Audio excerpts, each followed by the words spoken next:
excitement and stuff. I We're know, it's live. very exciting. It's a very exciting Monday. Good It is morning, Monday, everyone. right? Oh my It God. is Monday. It is August 15th, 2022. Hold on. I gotta And switch over my post-its to oh, make okay. sure. Well, while Monday. Daphne organizes herself, I'm going to remind you that you are watching the Ragin to the vlogs. Please head over to YouTube if you're watching for Facebook, Twitter, wherever the hell else we put this, and please like, share, and subscribe. All right, Daphne, you ready for this? Yeah, All here we right. go. Hit it.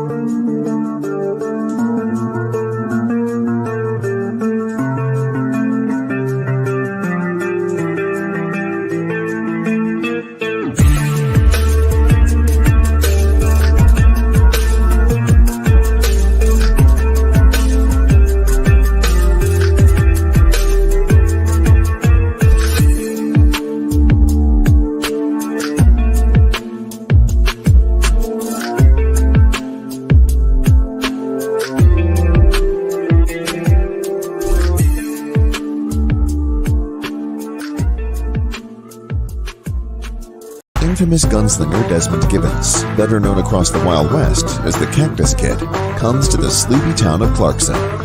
Trouble finds him in the unlikeliest of sources, the sheriff. After their conflict, the Cactus Kid finds himself inexplicably wearing the badge of a lawman. Later, while on the trail of a serial killer, he and his deputy run afoul of a powerful druid, and the events that lead to the Cactus Kid's transformation into the hulking, four-armed projectile reptile are even more than the druid bargained for. From the Wild West to current-day Los Angeles, where he meets superheroes Black Eagle and Red Hawk, and forms an uneasy alliance with the stunning but deadly Kitty Hawk. Join the projectile reptile on a journey of gunslinging druidic magic, superheroes, and artifacts. Projectile Reptile from Dojo Kun Comics, only on Indiegogo. Are you ready for the truly Wild West?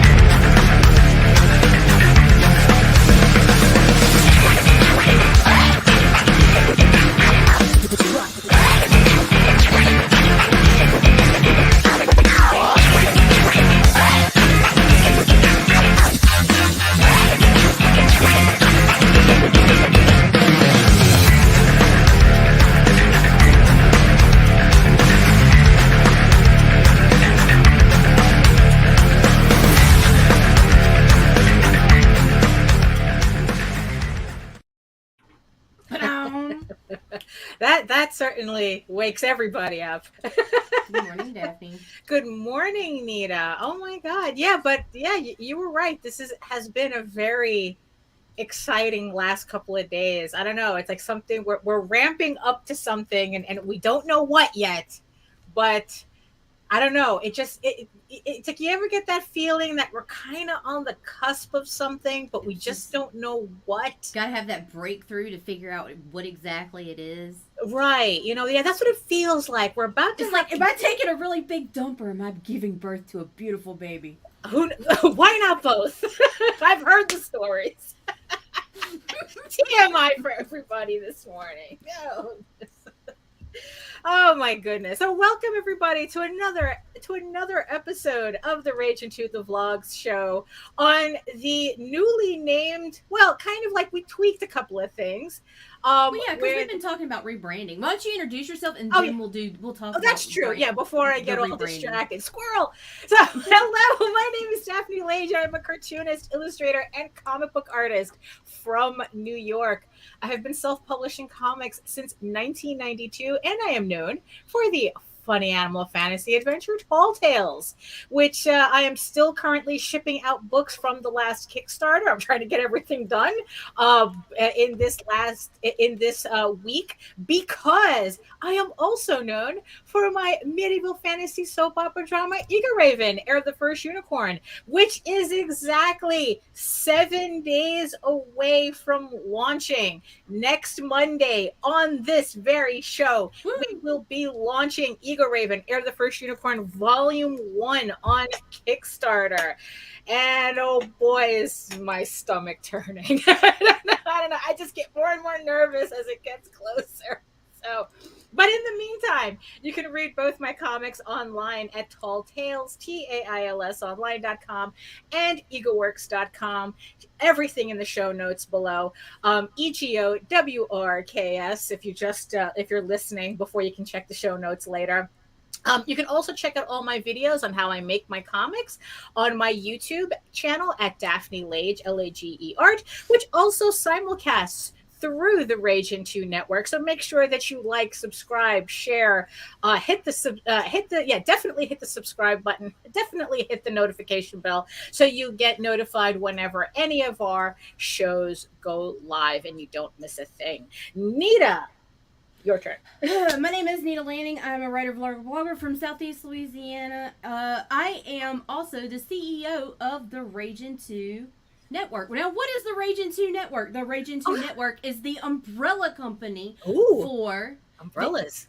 Indie Comics Network channel on YouTube, Indie Comics Network channel on Twitter, and Indie Comics Promotions on Facebook, as well as a few other different locations. Look at us getting through the growing pains.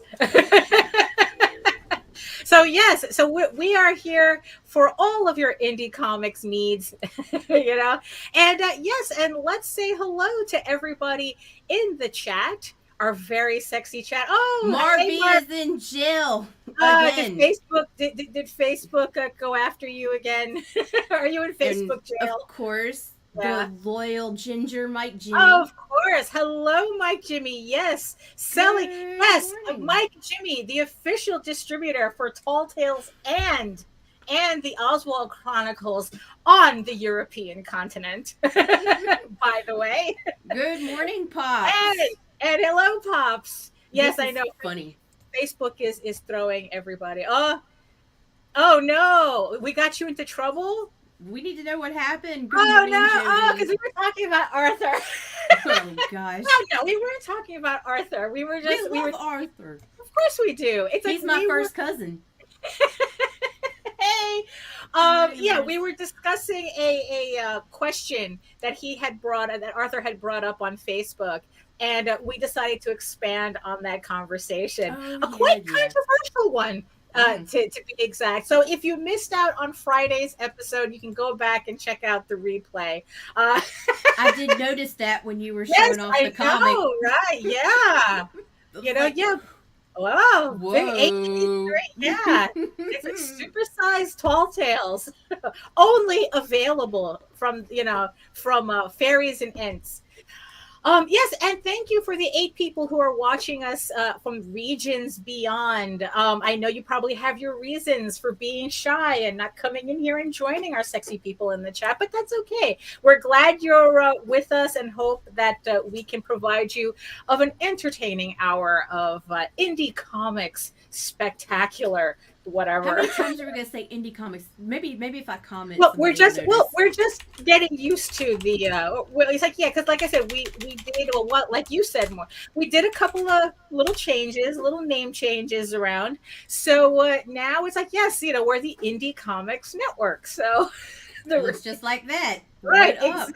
We are still branded. We are still Ragin 2. But to find us on YouTube, all you got to do is Indie Comics Network. And in a few hours, indiecomicsnetwork.com will get you there too. Yeah, exactly. Yeah, we're just sorting things up. We learned we had a very educational weekend I mean, there's a lot going on. But before we get started, no, there's No, always we Raging are 2. absolutely still Ragin 2. Ragin Rage, 2 is the all-encompassing umbrella company that owns all of this. right. We're kind of Raging 2 is the parent company. It's like that's Yeah. also another term for it. But yeah, so we're still the Raging 2. It's just that the network itself is, more specifically named the Independent Comics Network, because we want to make sure that people who find us know what we're talking about. They're not just going, "Oh, this is a weird title. What does this mean?" It's like, no, What is a Ragin 2? I was like, right, exactly. what is a Ragin 2? No, it's like, but Indie Comics Network, anyone sees it, they know exactly what we're, it's like, And oh, results, anybody doubting it, Google Indie Comics Network and see what pops up. When you used to Google search Ragin 2, it took like 15 pages to get into us. right. We're #1 search on Google right now. When you So you're saying we got a little easier. we got a little easier to find. Oh my goodness. So yeah. So do we have? Let's get through some housekeeping before I guess we kind of I guess get into what do we got? What do we got? Okay, well, we still have Sunrise Blossom. Oh, He's yes. still going. Let's see, Roadkill Rampage, which I threw the bump for Right. already. Yes, and I've got another bump to throw. We have Grant coming in a little bit. right, that's true. Yeah, we'll be talking about Beowulf. His his crowdfunder that's live right now. And yes, and congratulations to Dojo Kun for having, I guess, like a really good start on projectile reptile. It's like it's like, look, I'm very glad that we will still be able to watch that promo video of his. I have to admit, I think it's one of my favorite promo videos. Yeah, it's one of the best we've had. It's I mean really. I mean, although Roadkill Rampage is pretty, is pretty good too. I mean, like one of Tina's first too. Yeah, that they said that Tina and Rodney, that was the first time they tried putting together a video, and it's like, nailed it. Bravo. And that's the thing. I still have to put together my video. I'm a week away from launching, and I realized I forgot to do my video. Lage. Oh yeah, so I've been putting together all the assets for it. I have the script ready, so later on I just have to go officially try out my sound booth, which is technically another room upstairs. So at least we get no parrot noises in the background. Dojo got the C thing again, unfortunately. What happened? He's sick again. He's got COVID. Oh, okay. Yeah, no, that sucks. I mean, being sick always sucks, Especially when you're trying to run a campaign. Yeah, because it's like it's stressful enough as is, and the thing is that depending on which variation of of any sickness you get, I mean, yeah, a couple of days can really set you behind. I know something I can talk about for housekeeping real quick. Okay, go ahead. At 12:30 p.m. Eastern, following the vlogs, this week's episode of Indie Rush will go live. Oh, so okay. Stay tuned for that. I think we curated 16 crowdfunds we want you to see this week. Right. Yeah. And for those of you who don't know, we do have the Indie Rush show. It's kind of like a crowdfunding showcase type of thing, where like Nita says, they're curated campaigns that they just do a really quick rundown, so that kind of like, giving shout outs to everybody that we can't personally shout out on the show. Essentially the platform to find it, the name of the book, and the elevator pitch. Right, and links all in the show notes. Yes. So it's like, if you come across anything you like, you can just click on the link and go straight to the campaign. And after that, I think you all know what to do, right? So that's so I think that's kind of about right. I mean, it's like we don't have that much housekeeping. I mean, because I know that this week is just going to be completely crazy for me. Kind of, it's just a little, kind of like a little headline news type of thing, So what else has been going on on your on your side? Edits. Just editing. Lots of editing. I got another roll of tape. I'm about to hit the office again. Oh. I've got another shelf I've got to put up here. I got this really cool Powerpuff Girls pencil holder. That's gonna that is so cute. Because my girls are awesome. Right. Perfect. So, yeah, not too much in the way of work as far as like something that I could really talk about. Right. Well, that's true. Yeah. A lot of, like I said, a lot of moving parts going on. So it's like, I know on my end, it's all just been in a rush to just get stuff done before the next campaign starts. I shipped out like what probably felt like 300 pounds of books on before the weekend. So those initial orders, rewards for Tall Tales are out. I just have a couple of more that I have to put labels on and hopefully get them out by tomorrow. I really want to get all of the Tall Tales books out before Eagle Raven starts, because I don't know, I always feel weird to start another campaign while I still technically have a campaign open. As long as it's getting fulfilled. Good morning, Greg. Oh, good morning. So but still though, it's like, I don't know, it just seems kind of weird. I do have a couple of sketch covers that I have to finish for that. Some people actually ordered some of the Silvermane toys, so that requires larger boxes. So I have to make sure I have those. Fulfillment is just, it's a never ending cycle, but that's crowdfunding in general. It's like, it's kind of like this. It's like, oh, John. Good morning, John. Into. Oh, okay. Hello. So later on I have to do the video for the Kickstarter, give it like a final look over. I'm happy to say that I got 6 pages back from the flatter for issue 6 of Eagle Raven. So that is certainly going on as well. Also, I am trying to finish up to page 16 this week for Eagle Raven issue 6. Like I said, it's like for somebody who's not exactly where I want to be, at this point, I'm kind of happy with where I am, schedule wise. I really do think that I'll be able to predominantly get this book done probably like the first week of September. And just get that under my belt. And, it's like, I don't know. It's like, but the process is still daunting though. And also in exciting news for everybody who is kind of wondering, because I haven't mentioned it in a while. The novel. Holy moly. It's like last night I stayed up late because I was just like, that gif of Kermit just typing.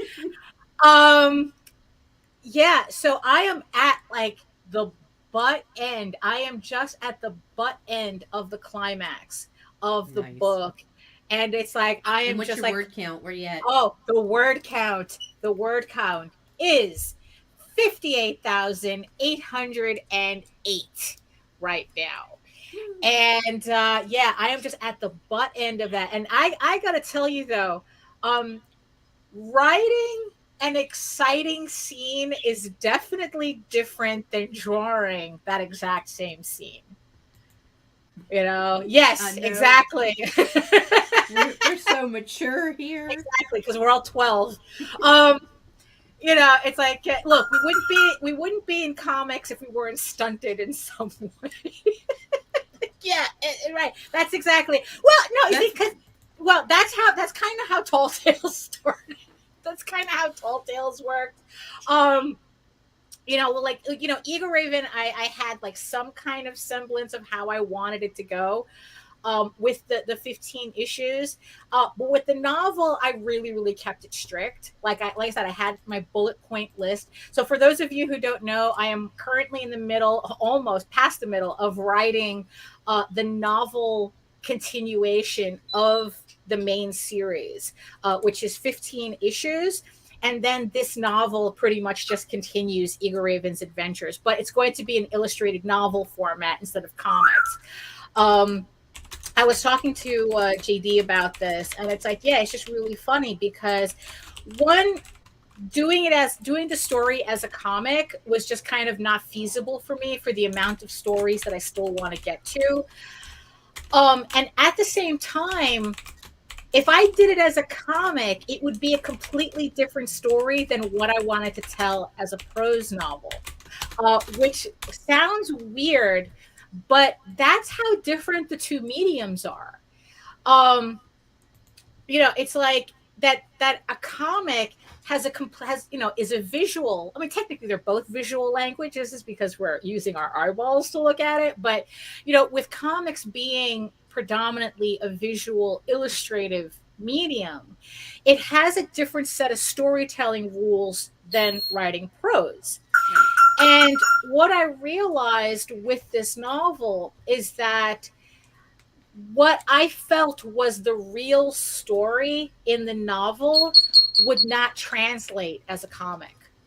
Like it would be like a completely different book if I did it as a comic. And I have to admit, it would not be the story I wanted to tell if I did it as a comic. So doing it as a novel has been, so far it's my first draft. I mean, probably we still have another year's worth of work on it because there's all these illustrations, black and white illustrations, that I'm really looking forward to getting to. There's still the whole editing process. The book is kind of, I don't know if I should be surprised that it's like, I'll be surprised if it hits like maybe 60 or 70,000 words when I'm done. I mean, I've heard of people writing first drafts that were like hundreds of thousands of words, and I'm like, oh my God, what are you writing? Yeah, I wrote a whole book that by the time I edited it, it was like 3 paragraphs. I'm like, man. Right. Well, yeah. I mean, it's like, but because I did. You're a comic now. Right. Exactly. Because I did an outline first with all the beats that I wanted to hit. I felt like I have like a very, like, it feels condensed. Like, honestly, I'm still kind of thinking there's a scene missing, rather than, oh God, what are the scenes that people are going to tell me to take out? Like that's probably going to be editing, getting beta readers to read it and then like get those initial reactions. I think that's kind of going to be the hardest part for me. Because like I said, it's like in prose, I'm able to explore things that I can't necessarily do in comics without kind of, for lack of a better word, be boring. Right. Or wordy. But, not necessarily boring, just wordy. No, I mean boring. No, yeah, I kind of mean boring because it's like, it's a lot of, it's a lot of interpersonal dialogue, a lot of it's like a comic would really need to be more action oriented. Well, of course, yeah. But even though the novel does have its action scenes, they're not really the point. The novel is more of like a relationship story. And yeah, as a comic, it just wouldn't, even with Wally Wood's panels that always work, type of thing. I mean, it wouldn't. Yeah, it wouldn't. I could have only have done this story as prose, honestly. Right. But yeah, I'm a little nervous as to like what scenes people might say, oh, you really should get rid of this scene or this, that, and the other thing. Everybody's nervous the first time, Daphne. Yeah, I know. The first time's always, getting like a kind of like a pseudo. Just relax edit and go with it. Yeah, I know, right? It's like just lean back and think about world building. And it's like, and also it's like, I'm just kind of wondering, like, depending on what info I get, like, how much of a prima donna am I going to be? Like, I can already have like 4 scenes in my head that are like absolutely not, they will not be edited out. You're you an know. Aries. You're gonna But totally yeah, be exactly. prima No, donna. absolutely, absolutely. You know, and it's like, you know, and it's like I can kind of see how people might say they're unnecessary, but I'm like going, no. I'm Are you talking already about your thinking sex scenes? maybe. Absolutely not. I'll fight a motherfucker. Sex stays. Maybe, but like I said, it's like because the angle, you know, it's like it's a story about relationships, you know. And the thing is, though, it's not a story about, you know, holding hands and giggling to each other type of relationship. It's about a real relationship. Um and I really do feel that those scenes are important, but I don't know how readers are going to take it, you know. But at the same time, it's like, well, you're just going to have to take it. Just like she does. Right, exactly, exactly. Um so yeah, it's just kind of weird to to kind of like be a little nervous about that, but at the same time, yeah, I know, really. You know, but at the same time, I don't want to fall into writing thinking about that. It's like No. I yeah, it's like I just want to, like, okay, so this is the story that I wrote. This is the story that I want. Right. Um and in the end, it's like I have to go into the editing process. I have to, you know, like I'm not writing, I have to remind myself that I'm not writing for an audience, even though technically it's going to go in front of an audience. Right. Um which is kind of like the weird paradox of what we do. You know, it's like we do what we do for ourselves, but at the same time we want people to enjoy it. And we know that there might be certain things that people were like, what's wrong with you? And it's like, nothing, I'm writing a story. Mhm. Either you run with it or you don't. You know. And I think that a lot of people lately have fallen into the trap of kind of like automatically wanting to cater their creative output to an audience that they're not like to kind of like an imaginary audience. Like they're But like, here's oh, the thing, okay? we're- You don't know what an audience wants anyway. You yeah, know what you want. yeah, yeah, So you write for yourself and find those people, you find your audience, those people that are going to have your interest, your likes. right, You know, that's how that right, works. If yeah. you try to write to an audience, you end up Yeah. with some MCU bullshit. Right, exactly. That's exactly. You end up with this, you know, it's like completely like over researched audience, you know, questionnaire type of, you know, like even Netflix is getting flack for actually editing Stranger Things according to viewer feedback. Oh shit. So that means that if you watch Stranger Things when it first dropped, when it first dropped, and you go to see it now, you are now watching a different edit. You know, the same shit that everybody got on the Game of Thrones guys for kind of like changing their story at Oh, the I know last what you're minute. talking about. Okay, so it's the Stranger Things. Okay, that was actually an error. It did affect the storyline. They kind of Uh-huh. fucked up on it. It was a date. Mhm. That's all. It wasn't. And honestly, it really wasn't that big of a deal. They really didn't need to go back and edit it. But pretentious people. Right. But you see, but the thing is though, is that like already you're not seeing what you saw. Like someone had says like, oh boy, it's like, you know, because you know, that's only the things that you know about. You know, Internet, Nicholas. yeah, well, I yeah, don't you know. see, that's the thing. Social media. Yeah, I mean, look, you know what? Honestly, Nicholas, that's something that That's the we're still trick. trying to figure out. That's the secret sauce, buddy. Yeah, exactly. I mean, look at it like this. I mean, corporations with $1 billion war chests are still trying to figure this out. You know, it's like we're just a bunch of nobodies on the internet. We're like, oh, how do we get more people to see our comic? It's like, you know, we're still, yeah, it's all about getting more eyeballs on it. But like I said, it's like, um, you know, it's like when you do something creative, don't worry about the audience. You know, right now, you know, it's like you're doing this for yourself, and then Yeah, the for you right people entertained. will find Right. you. The right, you see, and that's the thing. It's like the idea is not to find an all-encompassing audience. The idea is to find the really dedicated sickos that are going to really go for your work. All them unicorn fuckers out there. Right, Hey, exactly. You know, it's like, and that's the thing, because like it's like she said, if you kind of worry too much about catering to an audience, you end up with this generic gray paste MCU type of thing. And when really what you want is that you want to find the right people. The right people will find your work. The right people will get your work.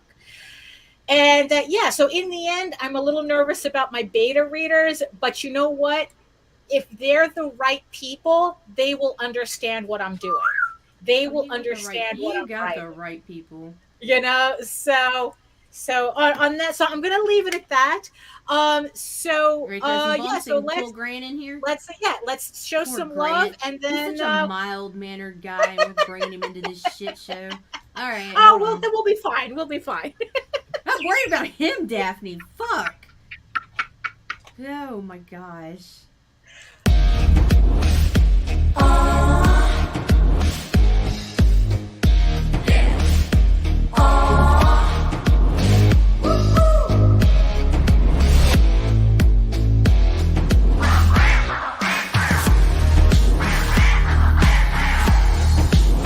Your favorite podcast, it's Critical Plus. Hi, I am Joe D. McPhee.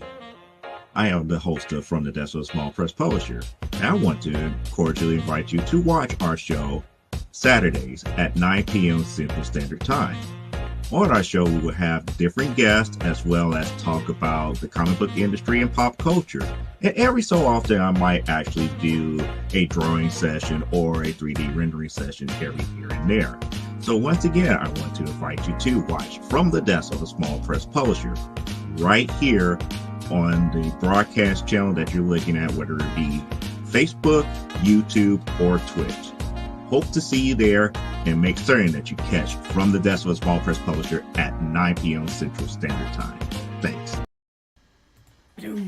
Hello.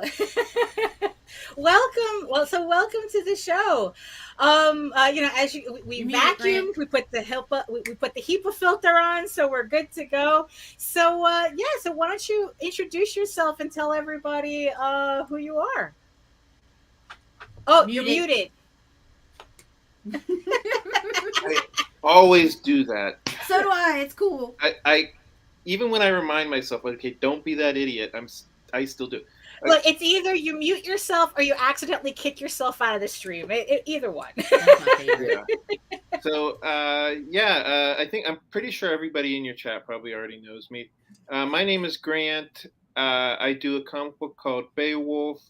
We're on issue number 4 right now, and issues 1 through 3 were very successful, and all 3 were fulfilled without a problem. So, yeah, please go over and check out. Hey, Marvin, how's it going? Yeah.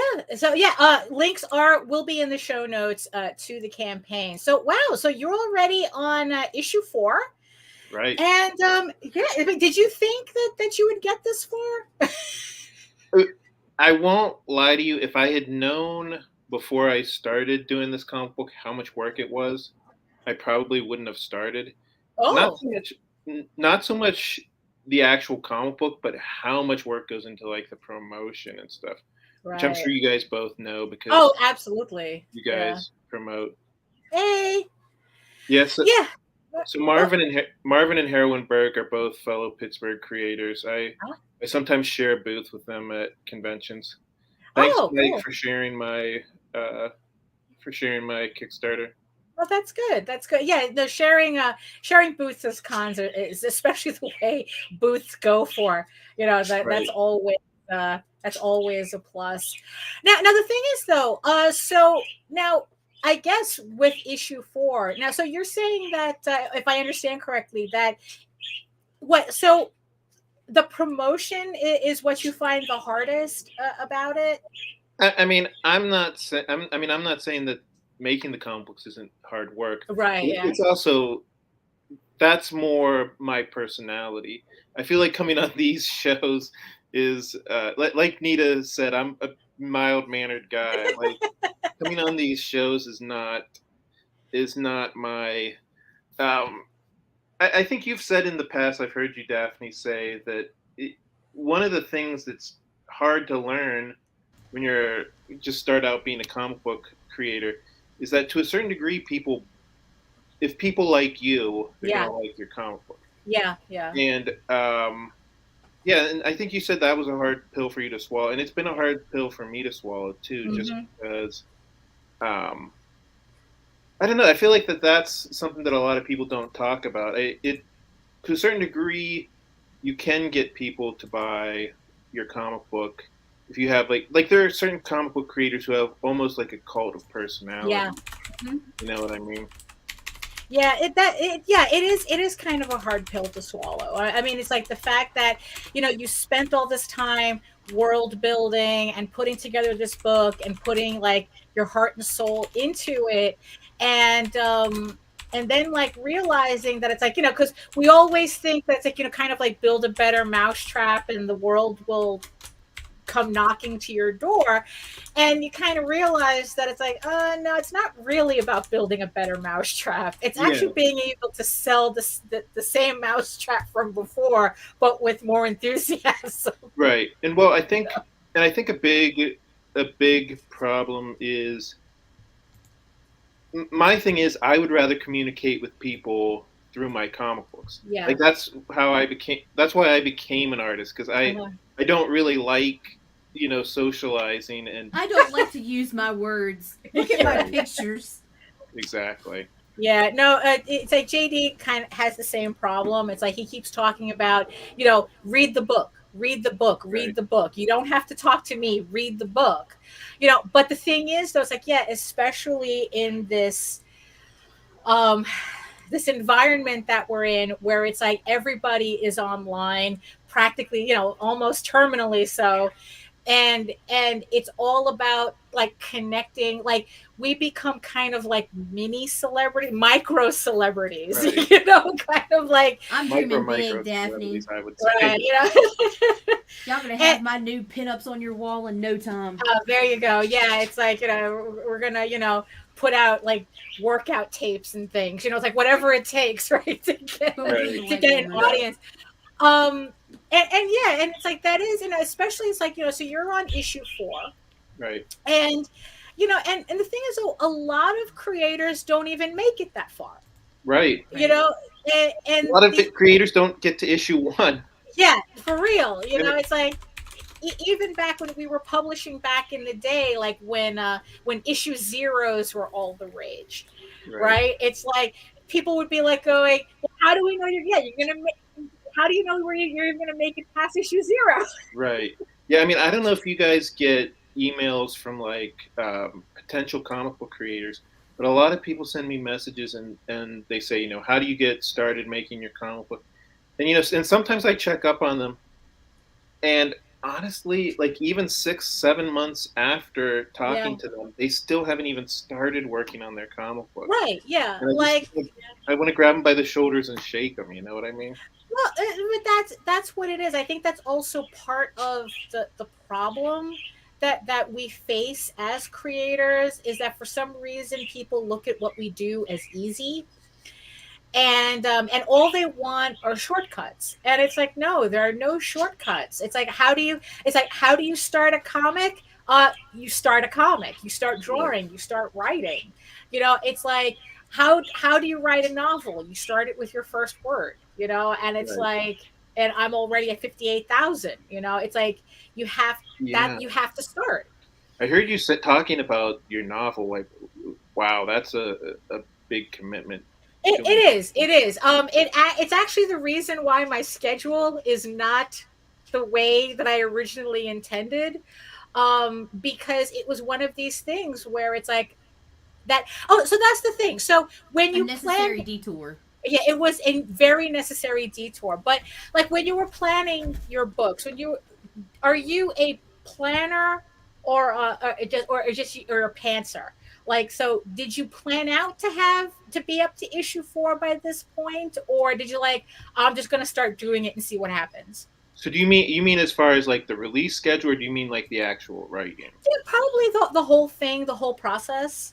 So issues 1 through 6, I kind of, it was one of those weird things where it was like I could see everything like up front, and I wrote it down. It was 12 issues originally, and I remember my editor telling me try to get it down to 6. Like you were talking earlier about the editing Yeah. process, and it's funny. I knew that stereotype that first time writers, like when you ask them to edit anything, they're like, oh no, Right. don't fuck up my baby. Yeah. So I knew that stereotype, and I was trying not to do that. And even knowing that stereotype, I still like freaked out when he was like, "You need to edit it down to 6 issues." I was like, "No, you can't chop up my baby." Right. Now the thing is, though, that's a huge jump. It's like he's literally told you your story needs to be half of what it Right. is. And I mean, and I had edited it before that, Mhm. Wow. so so yeah, so it was probably closer to like 40 or 35% of what the original. Right. So yeah, but I don't know if you found this. I found that like when you start editing, it's like the more edits you make, the easier it is to make more edits. Right. Yeah. Yeah. Because like when you're like chopping stuff up, then you realize like, oh, if I don't have this scene here, then I don't have to have this other scene either. Yeah. Yeah. Right. So yeah, so it was a big. You're right. It was a big edit, but it wasn't as painful as I thought it would be once I started chopping. Yeah. So It that's only hurts that very, very first time when you have to cut out that chunk of something that first where you were like, wow, this is awesome. And then Yeah. you're going back and you're like, it's not necessary. Right. And what once that one's gone, that cut's there, it gets easier. what I found was there were a lot of scenes, like entire scenes that I had in my comic book, and I didn't want to edit out for no other reason than the fact that I liked one line of dialogue. Yeah, that It was those like- hurt. Those hurt. To have like a 4 or 5 page scene Uh-huh. just because there's one line of dialogue, or you found one really neat like angle that you drew, like, Uh-huh. oh, this one panel is so cool looking, and you can't do that. Yeah. And what I was able to do is most of the time you can move that one line of dialogue somewhere else in the comic book. Yeah. And if you can't, all you have to do is start a Word document called unused ideas. Yeah. Yeah. That really helps. That part helps. Because it's not, because I kind of did something similar when I was doing the first 15 issues of Eagle Raven.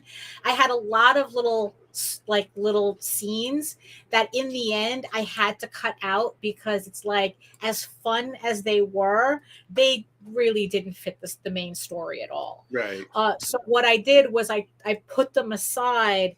And now it's like I just use them as kind of like to do little short stories, and then I'm going to be combining them in another book. So in the end, they're not wasted, but they're Right. not bogging down the main storyline either. Exactly. Yeah. Now- Did you have a scene that you were like, absolutely not, I'm not cutting this? You know, it's funny. There was one scene that I was just like, I can't edit this out, and the editor was like, okay, so there's one scene where the main character goes on a job interview, and I didn't want to cut that one scene because I was like, well, how is the reader going to understand like later in the book when he's going to his job, at the beginning of the comic book he's unemployed, I thought for sure readers were going to be confused, and then I realized like I could cut that entire scene just like with one line of dialogue, like, "Hey, how did your job interview go?" Right. Like there's another scene where he's at a party and his one friend says to him, how did the job interview go?" And I realized like I summed up like that entire 3 or 4 page scene in one panel. Right. And it was like, why am I fighting the editor on this stuff? Like, are you going to have an editor for your book? Well, for the actual comic, honestly, I don't have an editor. For the book, I did everything myself. I trust the story enough that I feel like I don't need, although I did have some people like kind of like preview the first issue. Well, that's right. You said you're going to have beta readers. And they had, with the novel, I'm definitely going to have beta readers. Right. But with the comic, I had people ask me certain questions when previewing the first issue that because of those questions, I went back and rewrote certain scenes to answer that. So it wasn't as much I had editors as much as people asking questions led me to a better story. Right. And I think it did, and it's like that was kind of the closest I got on doing the comics, but with the actual novel, I'm a little bit more insecure about it. So I figured let me get other people to read it and see what happens. Yeah, I mean, to me, sitting down and writing a novel seems so intimidating. So I have to give you. It's it's just a different way for me to tell a story. There's certain things that I can. There's a lot of things I can do in prose that doesn't make sense as a comic. Right. So I like the idea of playing in both mediums, to tell this overarching story. So I'm really happy at the opportunity to do that. So now here's the thing. So Beowulf. We were talking before about writing for an audience, or not caring about an audience first. Writing. So because Beowulf is kind of I don't know. It's kind of like a little bit like off the beaten path kind of thing. So what led you to this entire theme of using Beowulf? Yeah, I don't know if I necessarily thought about the audience first. So where I got the idea to do a Beowulf comic book was my parents had like some Time Life like fairy tale books. Yeah. And I remember that. I remember reading Beowulf as a kid and thinking, hey, this kind of reminds me of a comic book. This is just like maybe the first superhero story. And so Beowulf is a character that I used to draw like in my notebooks as a kid, and of course, like I updated that character a lot for this comic book. But yeah, and it was kind of on a whim that I did a Beowulf comic book. But thinking back on it, I think it was a good idea because everybody knows who Beowulf is. But it's not kind of as overused as like King Arthur or Robin Hood or some of those other, or even Snow White, some of those other fairy tales. Mm-hmm. But you had said before that if you had known then what you had known now, that wouldn't have done the book. Now, the thing is, though, can you clarify that a little bit? Well, first of all, I went into this very, very, very naive, thinking that, not realizing how difficult it is to get a comic book publisher. So I definitely went into this thinking, I'm just going to write out issue 1. I'll send it out to, the different comic book publishers. I think everybody has that list of comic book companies that accept open submissions. Right, yeah. And I sent it out to all of those guys, and I thought that there was going to be a bidding war, of course. And, and I mean, on a first-time comic book, of course, that's like extremely overly optimistic. And looking back on it now, I don't really know why I wanted a comic book publisher so much. I mean, obviously, I think we would all love to be printed by like Image or Dark Horse. Right. Yeah. But I think a lot of people don't even realize that, you know, with the smaller comic book publishers, they don't even really do much for you because, you know, you're still, I mean, unless you have a track record of really selling comic books, these comic book publishers aren't going to promote your comic book the way it Right. needs to be. Yeah. So, and I was kind of naive about the whole, you know, social media stuff. Like, I didn't realize like how much work went into, you know, every day going on either Instagram, Twitter, Facebook, and promoting your comic book. Which, yeah, I'm sure you guys know about that. Well, yeah, it's because it's like the whole thing is like, because now it's like it kind of forces you to think about your book in a way that you weren't thinking about before. It's like you were just concerned about writing a cool story and getting cool artwork and putting together this cool book. But now it's like, what do you mean, who's my audience? You know, now it's like, what do you mean? You know, like, what's my demographic range? You know, it's like now all of a sudden, like, it kind of like turns it kind of turns all the work that you did from art to product. Right. And I think that that's kind of like where we resist, where we see a lot of like, where we resist a lot with that. Yeah, and I think a lot of it is also, you know, the stereotype that, you know, we're artists, so we can't be good salesmen. And and you need to get out of that mindset too, I think, because there's really no reason why people can't be good at two things, you know? Right, yeah, exactly. We can, walk and chew bubble gum at the same time. Right, exactly. I can't. Well, but you can pat your head and rub your tummy, right? It's like you can still do two things. So that's I think that's kind of like the biggest resistance that I get, that I have, you know, I mentally have in terms of social media. It goes back to the whole thing that it's like, you know, people, it just seems like the audience is the audience in, you know, in general. They seem to be more concerned about cult of personality than the actual work. Yeah. So it makes it harder for us to kind of find an audience, to find that audience and go, you know what, I've been looking for a Beowulf comic, you know?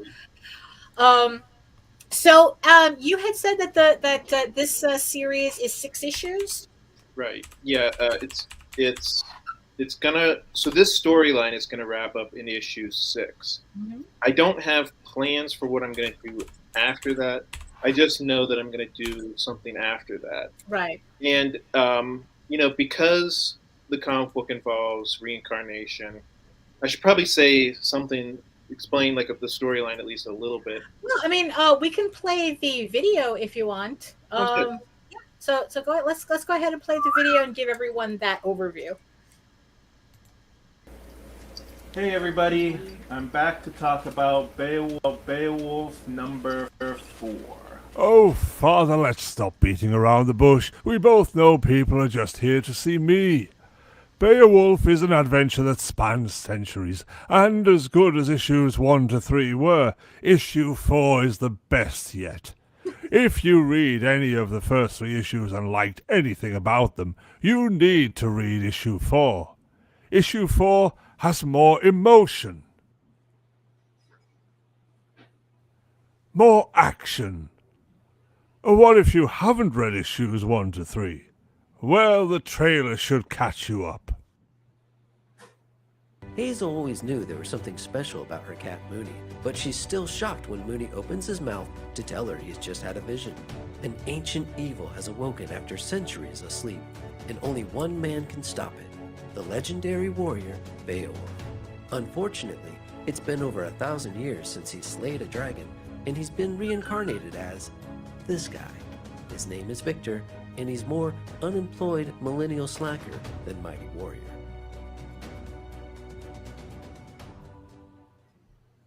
And of course, if you missed issues 1 to 3, there's no way to get them.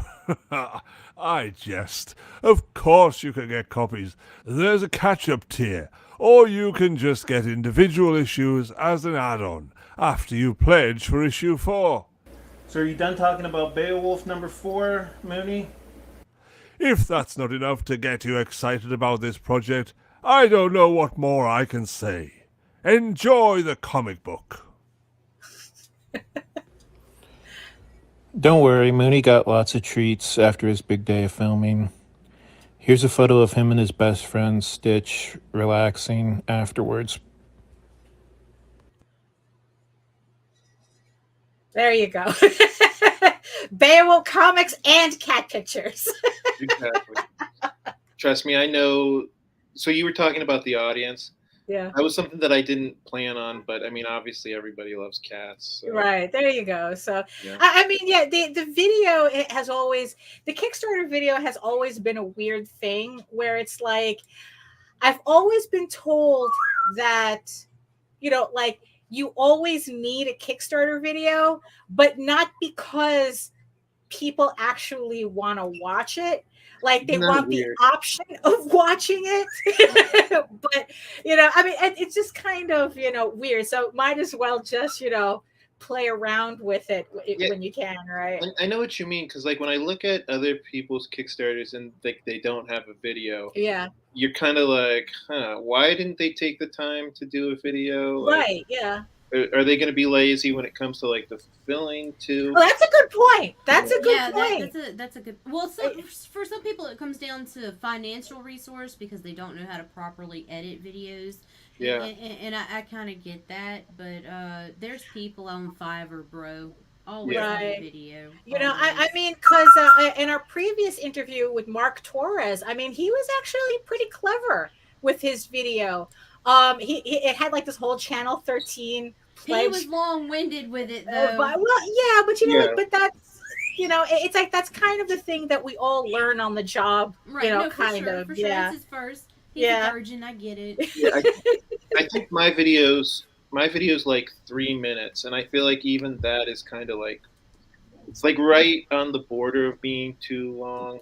But Right. yeah, I mean, what we've found is like a minute and a half. A minute and a half. Yeah. And less is so 30 seconds to a minute and a half is usually kind of like the sweet spot somewhere. You know, it's like you know, just enough to overview, but 30 not. seconds is kind of short. It'd be Well, like, that's a bump. buy my shit.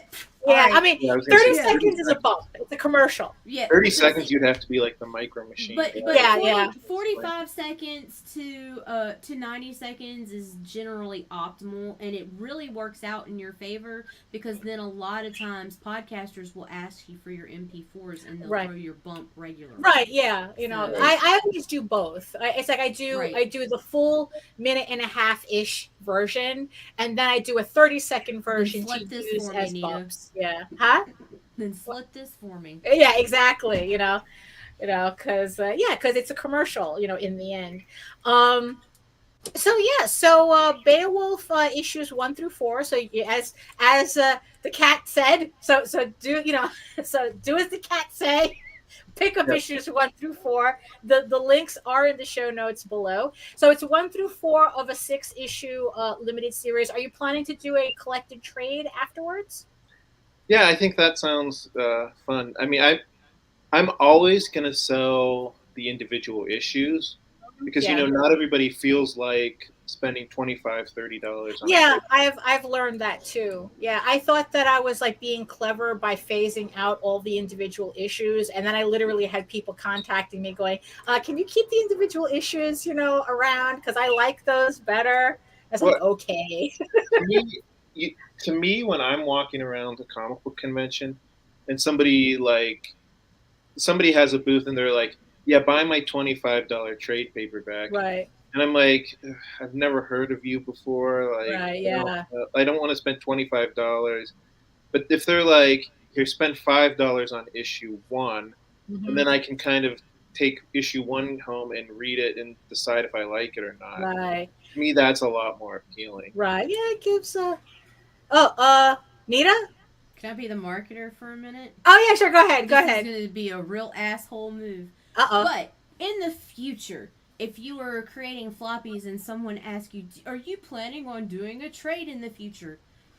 Say, I'm not sure. I might consider it. Never say yes, because Really? now you're losing sales on floppy buyers. So don't do that again. Both of you. Knock it off. I love you. Pay attention. That's it. That's because I always say yes. No, you know what? No. You know what the best It's answer something is? I might consider. Right. The What? best answer is it depends on how well the flop. How well the floppies do. That yes, makes sir. them more Marketing. Well done, sir. valuable. But yeah, that is Yeah, I wasn't something that born you yesterday. should not. If you are still putting out your floppies, don't talk about your trade. Okay. All right. I will remember that next time. That's a good point, Nita. Thank you. You see, the problem is that I'm especially nowadays I'm a trade person. So, You know? Right, well, so am I. And, Yeah, and if, yeah. now that Grant said that, guess what I'm not doing? No, I'm just playing. No, But for real, that's don't how say that that works. on the air. But for real, that's how that works. I just want everybody to get an idea Right. of that, because that's one of the things we do is we That's talk about marketing and promotional techniques. And But you know what, Nita, I've gotten screwed over by doing that too, because like I've seen comic book series and I've been like, oh, that looks cool. I'll wait till it comes out in trade. And then the trade never happens. come out. Right, Yeah, exactly. But Wait, that's why listen, you don't guarantee. You don't be like, oh yeah, I'm gonna do a trade when I'm done, bitch. I don't know. Right. Maybe. Oh no. Okay, so keep it mysterious then. Yes. You see, this is the part of doing comics that nobody told us we would have to worry about. You know, it's like how to kind of like gauge our words a bit. You know, to kind of it's like be mysterious. Right. Real. That's the first time in my life anyone's ever said that. Right, I know. Now disassembler. So the one thing though, but before we end, even though we're at the top of the hour, I just have to ask, in the entire process so far, is there one thing that kind of stands out to you the most? Like, what's the biggest surprise that I guess like you're going, hey, I wasn't aware of that in this entire process? So I mean, before doing this, I had like dipped my toe in indie comics, but like, I mean, when I say indie comics, I'm still talking about like the bigger ones. Like, right. I don't know if Image is even considered. Image, like, Dynamite, Right, yeah. Those are They're the mainstream indies, yeah. The thing that Those amazes are Mindies. Yeah. the thing that amazes me is it really is just a smaller world. It's a whole subculture out here, and like you meet some of the strangest people you will ever meet. Like every convention I go to, there's at least one person, like after the convention is over, I'm just like scratching my head and like thinking like back on that person and being like, wow, what was going on with that person? You know, Every time, bro. it's just like a whole different world. Right. And whatever it is that you like, you know, if you like Christian comic books, you can find that. If you like Satanist comics, you can find that. Yeah. You like Porn. pornographic comics, you can find that. The world is so broad, and there's always something interesting there. And I had no idea that this whole world existed. Oh, so there you go. So on that note, why don't you tell the people where they can find you aside from Kickstarter, which again, link will be in the show notes below. You still have a lot of time to it's like you had like, I think, was it 34 days? Left? 34 days. So I did a 40-day campaign, and that's another thing that, like, a piece of advice I would give to potential comic book creators is experiment. Like, right, yeah, see what works best. Yeah. I'm experimenting with a longer Kickstarter now. I might do a shorter Kickstarter next time just to see like which audiences like better. Yeah, exactly. Yeah, and that's all it is. Every campaign is a learning experience. So yeah, so where else can oh, yes, Nita? I don't like any ones that are run under 30 days, and here's why. Because you got to give people a month to figure out budgets, especially in today's economy. You want a minimum of 2 pay periods in there, and considering most people get paid bi-weekly, Right. that 27 to 31 days is Right. and above that's good too. But, yeah, you see, there you go. Those 15 and 20 days, by the time somebody's like, oh, I want to back that, but I got to wait till payday, that motherfucker's done closed out and it's done. So, yeah. There you go. It's, again, all these things that we have to think about, we never had to worry about before. So, okay, Grant, one more time. Where can everybody find you except on Kickstarter? So Grant Lankard is a very distinct name. To my knowledge, I'm the only Grant Lankard on Instagram, Twitter, and Facebook. Congratulations. The spelling is in the show name, so you can look me up on Facebook, Instagram, and Twitter. I'm probably most active on Facebook, with Instagram being second. Twitter drives me nuts, so I don't go there very often. Yeah, I don't blame you, sir. You know, so there we go. So thank you for coming on the show and spending this time talking to us about your campaign and your books and everything.